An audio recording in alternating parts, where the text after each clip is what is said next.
the master interviewer, the #1 most listened to podcast on iTunes of Bigger Pockets, Brandon Turner, the surfing bearded professional extraordinaire. Let's do this, man. Thanks, man. Yeah. Good morning. All right, like Ben, I got my voice a little shot. I'm gonna blame Tarl and Grace and Nate for that. So, yeah, go yell at them later at their booth and sign up for the conference while you're at it. All right, so good morning. I want to do something kind of fun because I'm actually not used to speaking in front of like live people. Usually it's like a computer screen and I pretend I'm like alone and usually I have no pants on. So this is gonna be fun today. Here's what I want to do. I want to just like, I've always wanted to do this. I'm gonna need some audience like help with this. There's a bunch of people out in the lobby right now just kind of hanging out there, people working out here. I want to make them think we're having like the best time ever in here and then confuse the hell out of them. So here's what we're gonna do. I want you guys in like the count of 3, I want you just to cheer like really, really crazy wild, and then I'm gonna go like this, and we're just gonna cut it off. All right? And then we're gonna do it again, and then we're gonna cut it off, and they're gonna be just completely confused. You guys good with that? Yeah. All right, here we go. 1, 2, 3.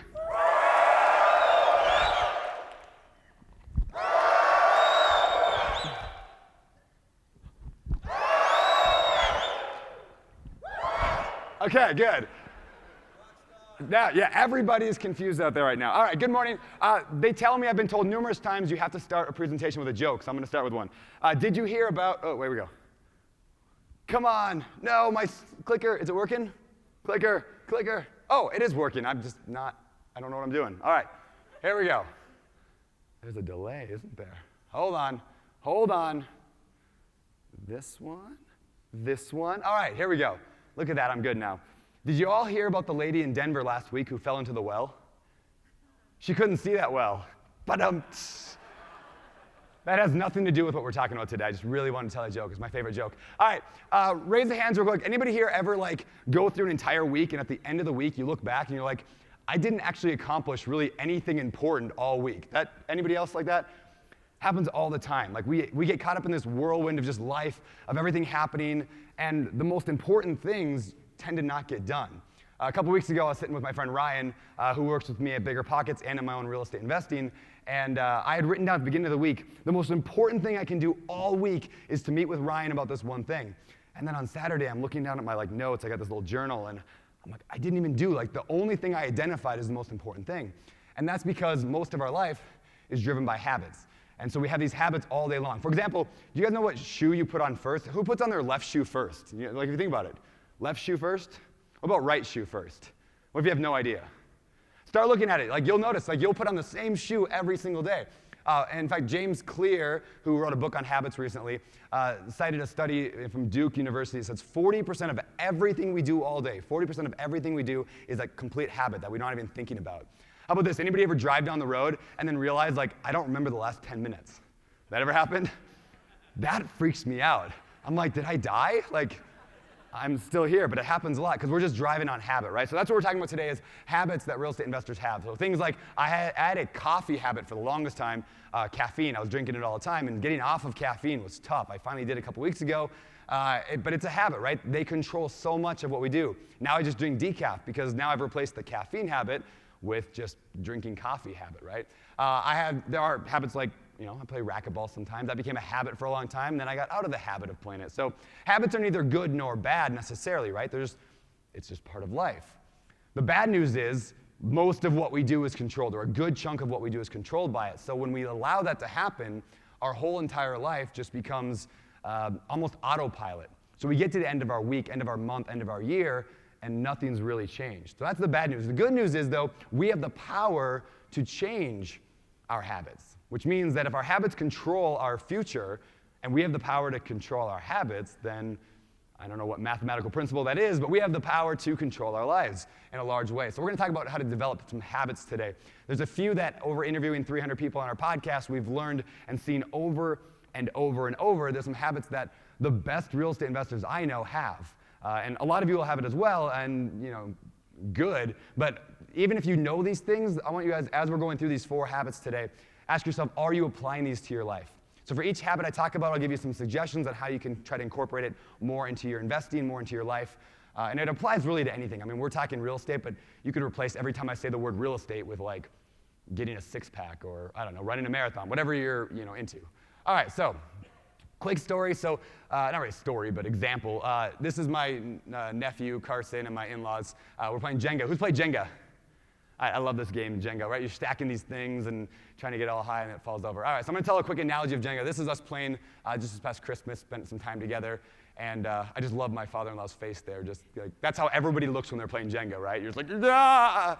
So let me skip. By the way, hey, I wasn't planning on telling this, but I will. I was playing Jenga the other day with some friends out on my lanai, and it was amazing. And somebody pulled one of the Jenga pieces right from the left side, and then they pulled the middle one, and it didn't fall. And we sat there all staring at it, and it was completely you know what I mean? There was physics shouldn't allow it, but it did, and it was the weirdest thing ever. I took a bunch of pictures. I should have put that up there. Anyway, nothing to do with today. All right, so I just wanted to paint a picture of Jenga towers. So I like to explain that in order to achieve financial freedom, or really any goal in life that we're trying to get to, it's kind of like building a Jenga tower, just a tower in general. There's a certain line that once we get there, we obtain our goal. Maybe it's financial freedom, right? Maybe there's a certain cash flow dollar amount you want per month, or maybe it's, again, running the marathon or inventing a product, something like that. And so what we do is we start working on it. We start building this tower. And so you can see on the left side, we got a little tower going, right? And we add a little bit more to it. And we add a little bit more to it. And we're getting excited, but then something else gets us a little bit distracted, and we start doing that a little bit. We build that tower. I mean, who cares, right? We're interested in it. We should pursue it. And so we build that tower a little, and then we build a third tower. And then pretty soon we go back to the first one, add a little bit to it, then build a fourth tower. And pretty soon, we've got all these towers spread out, and none of them are ever reaching that goal that we had. Where if instead we just focused on one tower, or at least the bulk of our energy on one tower, we'd likely get to that mark, and then we can go start building other towers with a lot more freedom to be able to do that. This was my life for many, many years, always pursuing something else. And so that brings us to habit number one, is the best real estate investors I know are in the habit of saying no. The habit of saying no. I'm sure you've all heard it before. One of my favorite speakers, Derek Sivers, says that say no unless it's a hell yes. And I really like that a lot. But we all know this kind of stuff, but we still don't do it, right? We still say yes to way too many things. How many of you guys know who Josh Dorkin is? All right, a lot of you. Josh Dorkin, founder of biggerpockets.com. I learned this most from him. He is the most no guy I know. It was when I started working with Josh over 6 years ago at Bigger Pockets, Josh, we should do a podcast. And his first response was no, we shouldn't do that. When I suggested doing webinars, live webinars, no, we shouldn't do webinars. When pretty much every idea we've ever had on the site that anybody's ever suggested, he will say no. Because Josh is in the habit of saying no. Now, we obviously still do webinars and we still have a podcast. It's because Josh is in the habit of saying no so that he can say yes to the most important things. And if you want him to say yes to something, you had to convince him of it. You had to make your case on why this was the worthy Jenga tower to build. And I learned that from Josh that I default to yes. Somebody asks me to do something, yes, of course I'll do it. I'll pretty much say yes to anything. But Josh taught me the power of saying no so that you can say yes. So you can focus on the Jenga tower that really, really matters. So here's a few tips on how to say no, because I know we all struggle with how to say no. I do. First thing is, this is something I tell myself every time somebody asks me to do anything. Or anytime I want to go and start a new adventure or a new business or something, because we're business owners, right? We get excited about starting things. I look at this picture or a similar picture. It's my wife and my daughter and an ugly guy in the picture, I don't know. And we bought this house here in Maui recently, so this is us hanging in front of it. But I look at this picture and I say that anytime somebody asks me to do something, I'm stealing time from them. Look, I have a 2.5-year-old daughter, Rosie, and I will never, ever get this time back. And so if I'm asked to go do a phone call, if I have to go and go to a conference to speak, no matter what it is, I got to do something, it's stealing time from my daughter that I will never get back. Now, we all know that has to happen. I'm not saying I'm going to spend 24/7 with my kid and with my wife. There are trade-offs, but that's the key, right? It's remembering that everything's a trade-off. So then when I can say, yeah, am I going to go do this call? Am I going to go start this business? Well, I'm stealing time from my kid. Is that worth it? And in some cases, like this event this week right here, yes, I made the trade. I said, yeah, it's worth stealing time. But just keeping that perspective that you're robbing time from your family, from your future, from anything if you're not working on your most important thing right then, the thing that's most important to you. So again, just changing that mindset from saying yes to everything to saying, well, that's robbing time from my kid. Is that worth it? Number two, this has been a huge help for me, is ask yourself, would you do it tomorrow? How many of you have ever noticed, like when somebody says, hey, can you do this event or go here or have this call a month from now or get together with friends a month from now? It sounds really fine. Sure, whatever, I'll do it, right? And then like when the day comes, you're like, shoot, why did I say yes to that? Because like now it's here, right? So I try to position everything as, would I do this tomorrow? If they were asking me to do this one thing, if I was going to go here, be with this person, would I do it today or tomorrow? And often it helps shift that perspective so you have an easier time saying no. Secondly, never say yes at all to anything, no matter what it is, without first saying, I got to think about it. Like just get in that habit. And the best real estate investors I know are in the habit of saying, well, yeah, let me think about it. Let me talk to my spouse about it. Come up with some canned responses that you can just say, yeah, let me think about it, so you don't make an impulse yes. And then schedule appointments with yourself. I mean, actually look at your calendar, say, I'm going to, I can't do it because I got an appointment on that day. I mean, nobody has to know the appointments with yourself, right? I mean, if you had an appointment with an important attorney for your real estate business, and then somebody else asked you to do something that was at the same time, you would say, no, right? But when you schedule an appointment with ourselves and we want to go work on the important things of our life that actually move our business forward, and somebody says, hey, you want to go out to coffee? Or, hey, you want to watch this Netflix drama? Like, okay, right? We don't value our appointments with ourselves like we do with other people, and that's silly, right? So it's scheduling appointments. Put it on your calendar. Block out time. Maybe block out your vacations. Block out your this is like 4 hours of just deep work. Block those things out and then hold to them like you're meeting with the president. So yeah, I just kind of usually at the beginning of my week, I'll go through and just block off some times. Like these are me times. These are times that I can work on the things that are most important to me, the things that I want to say yes to. Some researchers did a study recently that said 92% of people who set a New Year's resolution, like they set something they want to do, they don't actually accomplish it. Within a month, they've given up on that resolution, which is sad to me. Like these things that people actually want to do. And again, I think the reason why most likely is, and most often, is because they said yes to too many other things. So when you get in the habit of saying no, then those resolutions or those goals or those important things have a much higher likelihood of coming true. So how do you say yes to things? How do you know what to say yes to? How do you pick that most important thing that's going to move you forward? Well, the first thing you do, like I'm a huge believer in setting this wildly important goal. I stole this phrase from a book called The 4 Disciplines of Execution. It's like my favorite business book right now. They basically coin this to mean like, what's the goal that in your business, in your life, that if you just did that, it doesn't mean you only do that, but what's one thing that if everything else just kept working the way that it always does, without having to like really like crazy focus on it, would make the biggest impact in your life? So asking that question, it's not what is most important, because that can change all the time. It's what's going to have the biggest impact on where I'm trying to get to in life. So again, defining that wildly important goal. And the way that they phrase it, and I love to do this, is from X to Y by when. So where are you today? Where do you want to be? And when are you going to get there? So examples, right? So I'm going to go from no properties to 1 rental by March 1st, or from 3 flips to 10 flips by December, or maybe you're really new and you're not even ready to buy yet. You can say, I'm going to go from not knowing anything to being able to teach my spouse by January 1st, 2019. I actually bring that up for a reason, that teach my spouse. They actually recently, I don't remember who did the study, but they did a study on what's the best way to learn something. The best way, and people say it's to teach somebody. You probably heard that, right? Or like you read, you remember what percent of what you read, and you write and all that. But they did a study that actually said the best way to learn is not to actually teach. It's to learn assuming you're going to teach.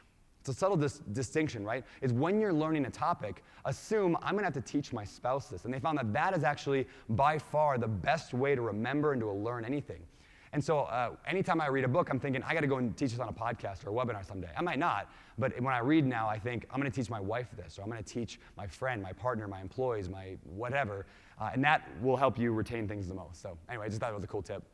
All right, next one, I'm sure you've all heard this before about the reticular activation system, or the RAS that's in the back of your head. It's basically part of your mind that filters in all that crap that comes in. I mean, think right now, did any of you realize there's that round circle up there on the top of your head? You probably saw it and didn't even think about it. Or the fact that there's 2 mics here and not 1.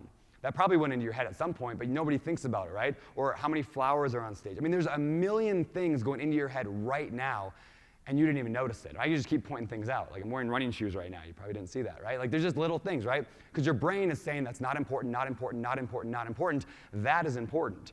And it picks out things, kind of like when you're shopping for a new car, and all of a sudden you start saying, I was shopping for a RAV4, and all of a sudden everybody drove a RAV4. They're everywhere, right? Because our brain's like, hey, that's important to you. Let's make sure we pull that out. And so you activate that by writing your goals daily. I'm a huge believer, writing down your goals daily. It's not like some secret, like spiritual thing. By doing so, it's going to manifest something. I don't think so. I think it's just like you tell your brain what you want, and your brain's going to naturally, out of the millions of things going into it at any given time, sight, sound, smells, whatever, it's going to find ways to go, oh, he wants that. Go get that. Or she defined that as important. So writing your goals daily, every single day, just activates that in your head. And then third, saying yes to stuff means scheduling time. We already talked about that before, but scheduling time to work on the process. There was a study done recently where they were trying to get people to figure out why they don't work out. I mean, who's ever here made a goal to work out more? Anybody? Like to eat better or exercise more? How many of you, how many of you guys have made that commitment and then not followed through on it? Anybody? Yeah, me too, right? So they did a study where they divided people into 3 groups. The first group, they said, we want you to just say, when that you're going to work out. Are you going to work out? Yes. Okay, great. The second group, they said, you're going to work out, great. Now read this informational packet here, motivation. It's a motivational packet about how important working out is. They said, okay, great. And then the third group, I'll get to that in a second.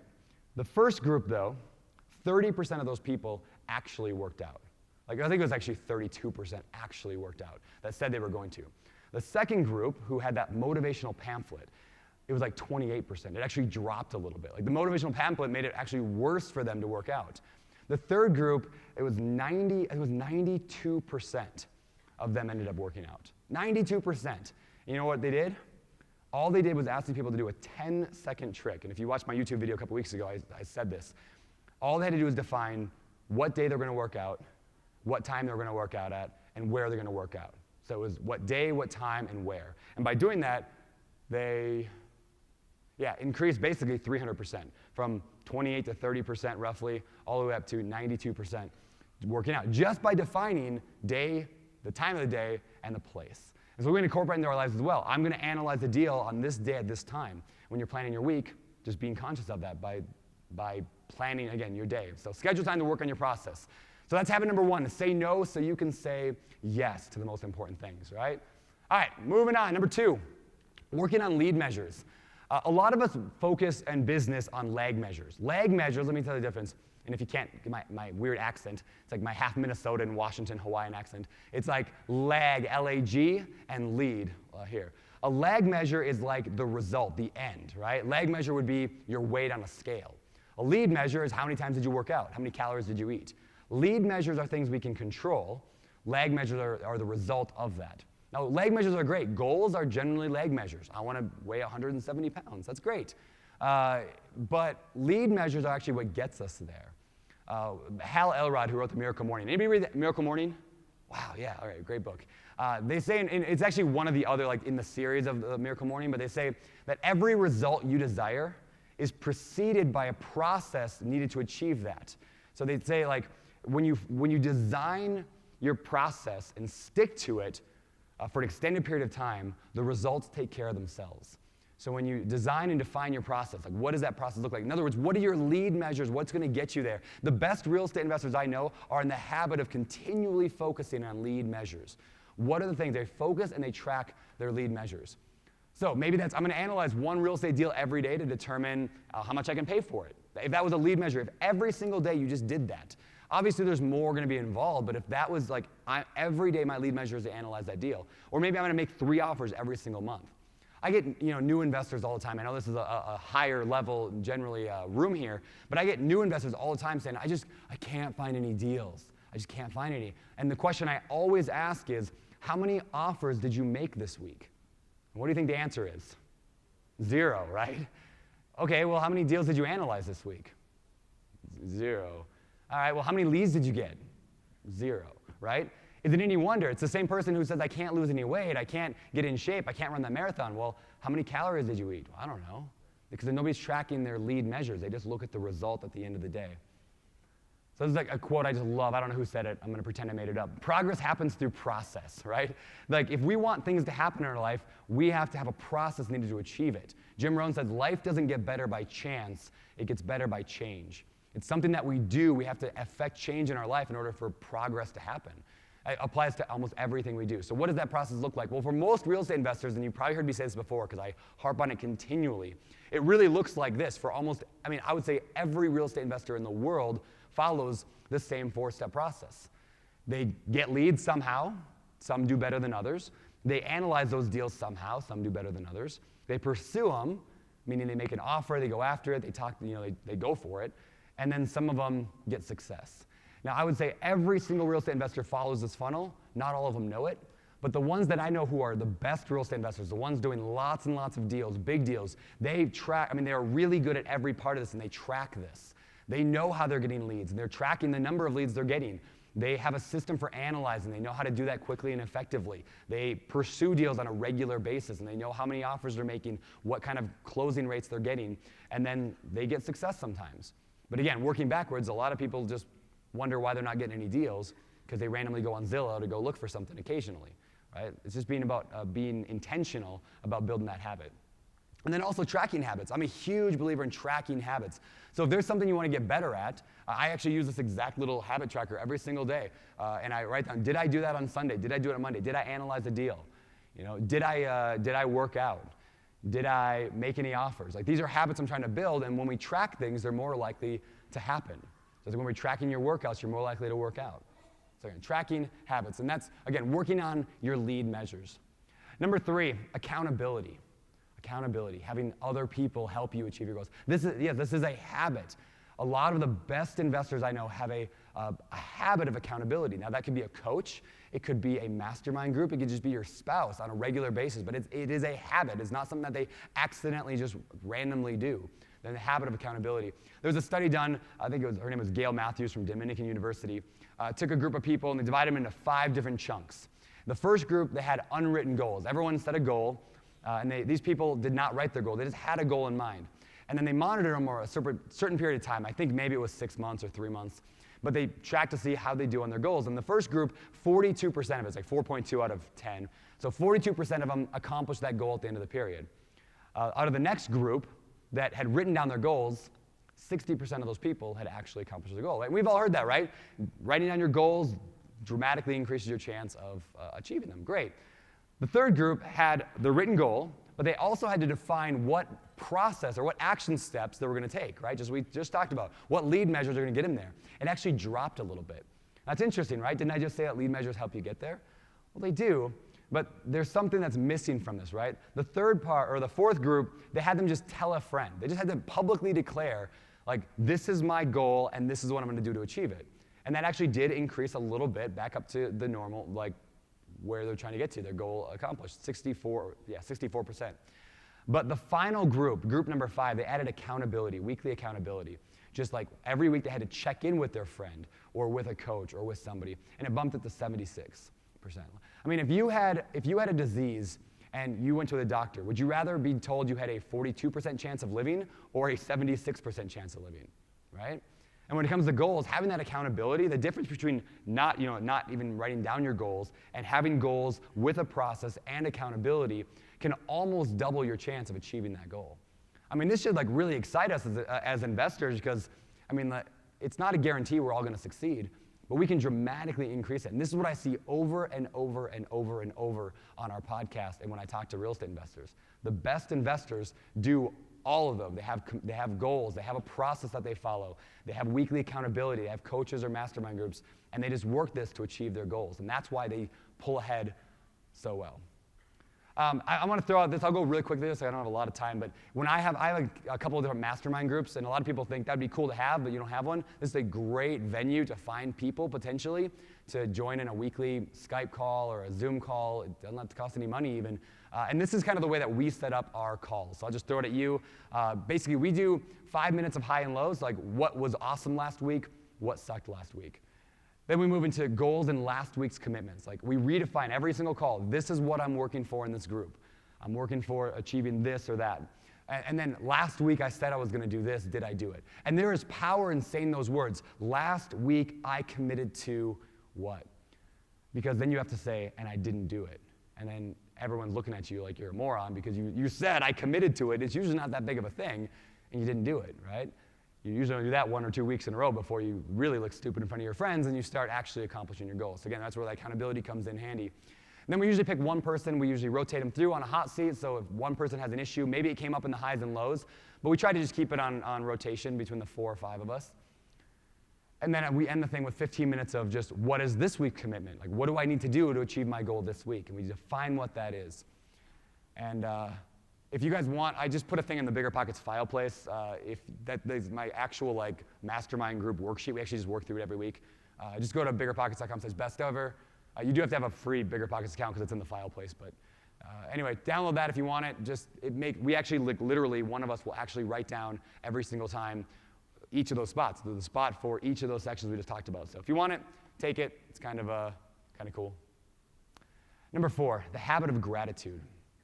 The best real estate investors I know, the ones that are really achieving great things, they are, even though they're at this high level, I mean, really, really doing amazing things. And you've seen it here, I'm sure, like people on stage or people you've been talking to.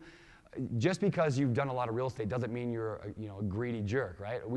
I see that it's almost the opposite. The more successful people are, the more I see how grateful they are for what they have. I see it over and over and over. And I don't think that's an accident. Because, as I was saying a second, gratitude actually, being a grateful person, getting in the habit of gratitude, studies have shown it can help you sleep better, reduce stress, reduce blood pressure, help you feel better. There's so many benefits to being grateful. In fact, the last one there, it can actually help you earn more money. I'll explain that in a second. That's a really cool study. Helps you earn more money. So what does that look like? What does extreme gratitude look like? Well, first of all, I highly recommend keep a gratitude journal. If you have a journal, there's a lot of success-based journals out there, or just grab a notebook, and then every day write down what you're grateful for that day. I would encourage you not just to be like, my family, right? Like, I mean, that's fine. I'm grateful for my family. But like, think about like, what are you grateful for them about? I'm really grateful that my wife, gets up in the middle of the night with my daughter, who's 2.5. Like, I'm really grateful that I don't have to do that. So all the moms in here and dads that do that, like, kudos to you guys, because that's hard work, right? I'm so grateful for my wife for that. And then secondly, don't just write it. This is huge. Don't just write what you're grateful for. Feel grateful, right? Take a second, 30 seconds of your morning routine to close your eyes, maybe put on some music if you want, something that just makes you feel inspired, and just feel it. Like, oh, I'm so grateful for my wife, right? It makes us feel good. Let's just try it right now. I got 13 minutes, right? Let's just try it real quick. Just close your eyes real quick right now, and just think of something you're super, super grateful for. Something that's just incredible in your life, right? Maybe it's a family member or an experience. Maybe it's just somebody that you just love that you have in your life, right? Just feel that. Doesn't that feel good? You can open your eyes. Doesn't that just make you feel a little better? Because feeling grateful is what's going to help motivate you, power you through your day. And you can do that anytime. It takes 30 seconds or less to feel grateful. Again, a lot of times as investors, we just want to check a box, right? Oh, I did that. I wrote down what I'm grateful for and move on. That's not the point. The point is not to write down what you're grateful for. The point is to be grateful. And so just take a couple seconds to feel grateful. Third, change negative experiences into positive ones.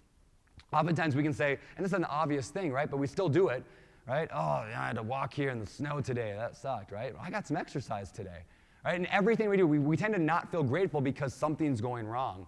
But the more we can immediately turn those things around to find a way to feel grateful for that thing.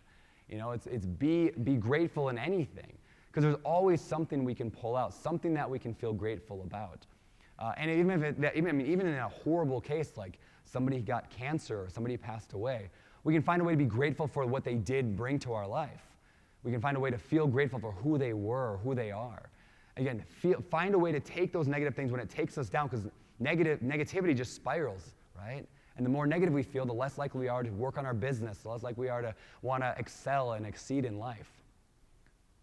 And the fourth thing is, don't just be grateful, show gratefulness or gratitude or gratitudefulness. I'm making that word up today. Gratitudefulness, show it. So I want to do actually exercise with everybody here right now because this is so important. Everybody, do you have a phone on you? Who's got a phone? Can you guys take your phone out? I know we tell you, don't text and talk in the middle of a presentation, but take your phone out for a minute. And I'm going to do the exact same thing as you guys.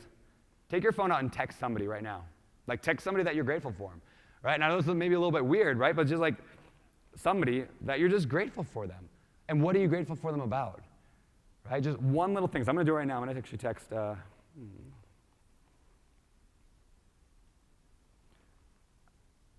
going to actually text Josh Dorkin.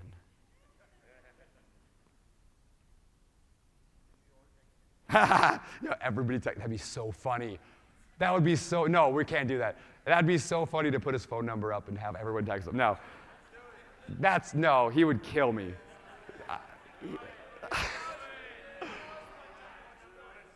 No, I can't do it. He would kill me. He is a private guy. Man, that's funny though. I gotta figure out a way to do that without giving out his private number. That's funny. All right, here's what I want you to do. Here, actually, keep texting the person you're gonna know. But Josh is over on Instagram at @JRDorkin, @JRDorkin. That's what I want you guys to do. If you're on Instagram, go over to his Instagram or go to his Facebook or whatever, or he's even on Twitter, @JRDorkin. Say thank you there, because that's really funny. Here, what's this? Hey dude, I just wanted to let you know I'm super grateful for you. Thanks for an amazing life. Yeah, Josh is awesome. I mean, really, a lot of people think I started Bigger Pockets back in the day. I didn't start Bigger Pockets, right? I came years later. He was in his underwear working in his basement for years before I came on. And so I actually came up through BP. I learned everything I knew about real estate from reading books and then asking questions and interacting around the site, networking, meeting people, and it all came from that. I would probably still be working at a bank, this horrible job where we were yelled at to open checking accounts. It was the worst job. I would still be there today if it wasn't for Bigger Pockets, so, and really just Josh. So, all right, I'm sending it. Now, didn't that feel horrible, right? Doesn't that feel just awful to text somebody that you just feel grateful for them? No, right? How'd that make you guys feel? Good? Right? So here's the cool thing about showing gratitude in a very simple way like that, is that you have the ability to not only make you feel good, you make them feel good, and it costs no money, and it takes no time whatsoever.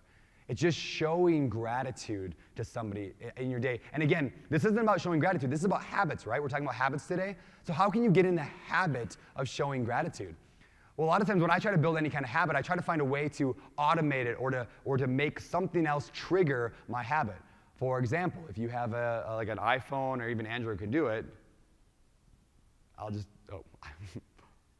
remind me every Sunday at 11 a.m., text somebody about being grateful for them, right? You can do that really easy. Or remind me every morning at 11 a.m., remind me every day. A simple thing like that will now trigger that.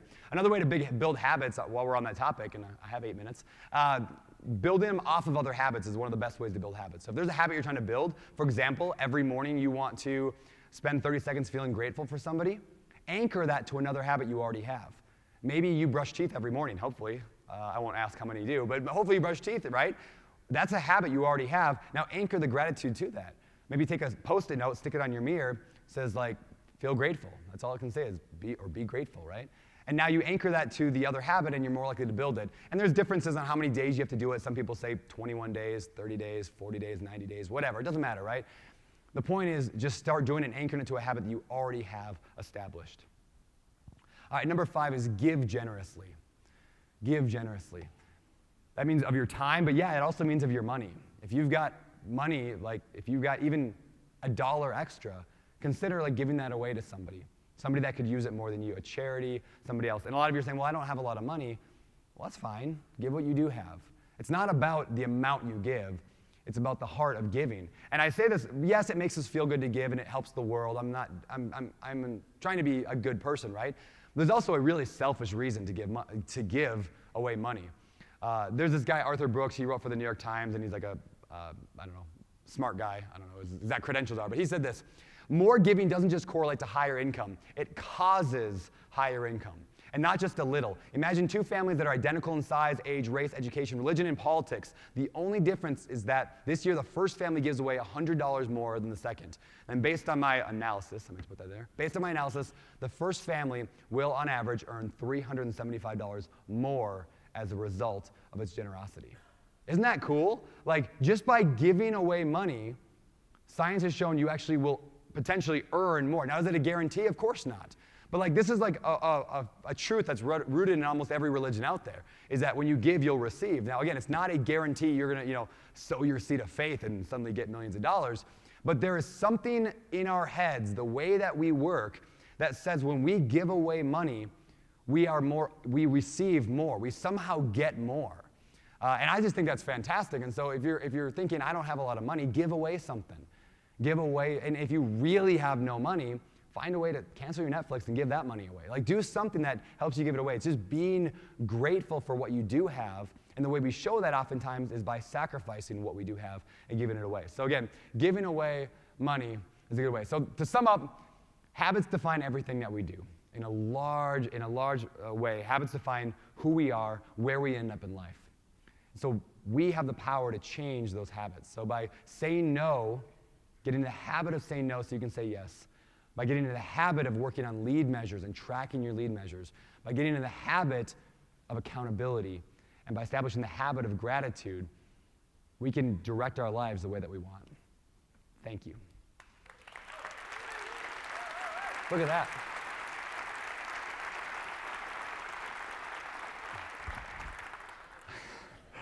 All right.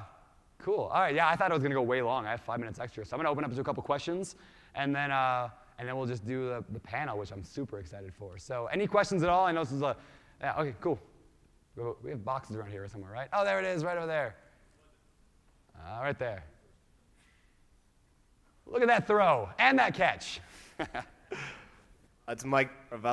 When developing a mastermind, is there like a magic number you have? Because obviously you don't want to have so many people on it. What's kind of the magic number that you've seen work best? Yeah, 17. I'm just kidding. No, 4 has been the best for me.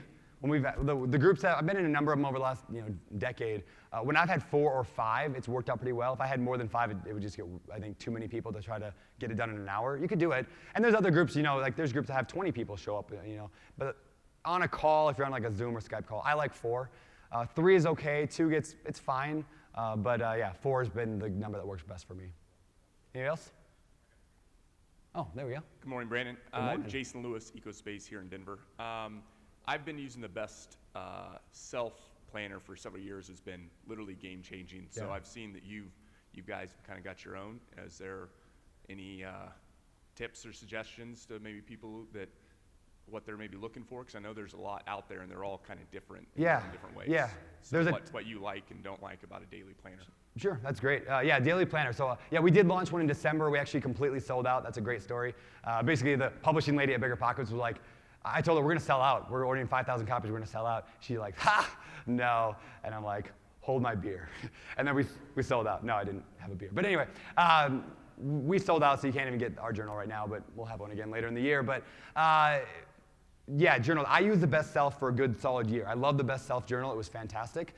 I used Grant Cardone's journal for a little while. I used Darren Hardy's journal for a little while. I used, there was another one in there. John Lee Dumas has a journal. There's a lot of them out there, these success-based journals. Probably because they're fairly easy to make, right? Like I make one page and duplicate it 90 times, and people pay me $35 for it. It's great. But they really are like, I actually use the 90 Days of Intention journal, which we launched. I use it every day. So the reason I made that one, or we created that one, was simply because it had a little more gear towards investors. So there's a spot to track your leads, to track your, how many leads you're getting, how many deals you're analyzing. So there's that, but honestly, it doesn't really matter that much. The important thing, I think, is to just do it. So I tried out the Darren Hardy one. It was fantastic. It just took me it was like a longer one to fill out every day. So then I ended up joining, I think, Grant Cardone's. His was a lot shorter, but it was a little more general, and so then I moved to the Best Self, which was just fantastic, but it wasn't really real estate geared. The other thing I look for is a lot of not journals, but just like personal development. The entire personal development space is fun, right? We like to learn from it, but not a lot of it is rooted in science or research. And so there's a lot of things, like for example, there's studies that show that when you have a goal, they say you should go tell everybody, the common advice is go tell everybody about your goal. Go put it on your Facebook, put it everywhere. This year I'm achieving this, right? We get really excited about our goal because then we're more likely to do it. There's other people that say you should every day, use affirmations to say, I am a millionaire, and I am doing this, right? So studies actually show over and over that those two things are actually bad. They actually decrease your chance of achieving things because it tricks your mind into thinking you already have it. Your subconscious says, well, I already have it, so I don't need to activate the RAS to get it for you. So a lot of like personal development is rooted in what works for one person. I want to know what works for the vast majority of people based on science and research. And so that's where our journal came from. And the Best Self actually does a good job of that as well. So I would just look into a journal as where are they basing their information off of? Is it just off of subjective, or is there some kind of reason for why they put items into the journal? Does that help? All right. All right. Hi. Can you talk more about the accountability call that you have and how many people are there? And Sure. Yeah, so we start with 4. I was telling him earlier, we have 4 people that are there. And really, like, I'm a big believer that you have to be strict on an accountability call. When you're having a mastermind group, like, one person has to kind of be the jerk. Like, that's what I found. The ones, again, I've been in a number of them, and most of them have failed. And it's because there's no jerk in the group. And I don't mean like a jerk like they're a bad person, but they're not afraid to say, all right, guys, let's get back on topic. Hey, we're at 10 minutes after, we got to move on to the next section. Like, there's a really good value in a group of having somebody that keeps track of all those things, that makes sure that things are moving right. So again, being rigid, keeping it maybe a little more formal even, of like, yeah, you used up your time, or hey, it's not your week, because there's always people who like to ramble and talk. And I mean, I'm one of them, right? So I need somebody to be like, Brandon, it's not your week. It's not your hot seat. Shut up. And I'm like, oh yeah, that's right? So that's been a huge, like, probably the biggest tip I have is just be strict, be rigid. So hope that helps. All right, looks like my time's over, so should we do one more question to wrap this up? Is there one more? All right, one more, good. Brandon, Lucas Miller, Bandit Capital. Well, you've invested in a lot. What's your favorite thing you've invested in? And what are you focusing on now moving forward? Yeah, good question. My favorite investment I ever did, most of you have heard this story before, but I bought a fourplex for my daughter the week she was born. And so the week she was born, we closed on this fourplex. It was a burr, so we bought it, rehabbed it, rented, refinanced. And then I put it on a 30-year mortgage after I refinanced it, but I set up payments to pay it off in 18 years. And what I love about this investment is the reason now that property will be, in 18 years, it should be worth between $300,000 and $400,000. Now, besides the fact that I make about $1,000 a month in cash flow on this deal, in 18 years, this will be paid off to, well, now like 16, it'll be paid off to 0. Now, why is that valuable? Well, what happens in 16 years from now to my 2-year-old? She'll be going off to college or starting her investments or whatever she's going to do, right? So now I have a perfect picture for her for the next 16 years. As soon as she can understand how real estate kind of works a little bit, I use that as a story, as an example. And she'll be in charge of that profit and loss statement. She'll look at the numbers. So not only do I get to train her on the power of real estate, then she gets to experience it. And she'll have between $300,000 and $400,000 that my tenants are paying for. Like, I don't even have, I have a few $1,000s in that deal total, but that deal is the perfect picture to her of the power of real estate. And every kid that I have, I will do the same thing. You could buy a single family house pretty much anywhere in the country, break even on a 15-year mortgage or 18-year mortgage, and it'll probably pay for that kid's college and be the perfect example. So we can call it college hacking, we'll call it, right? But why burden our kids with $100,000, $200,000 of student loan debt when we can have a very, very simple, easy way to do it as long as we're thinking 15 years ahead. So that's my favorite investment. And what I'm getting into is probably going to start flipping houses in Maui a little bit because that just sounds fun. And I'm looking to get more into the mobile home park thing. I've done one mobile home park. It's fantastic. I really like it a lot. So, no, they're horrible. Don't buy mobile home parks. Nobody should buy them. They're absolutely awful. And I'll just pick up a couple of this. So anyway, all right. Thank you.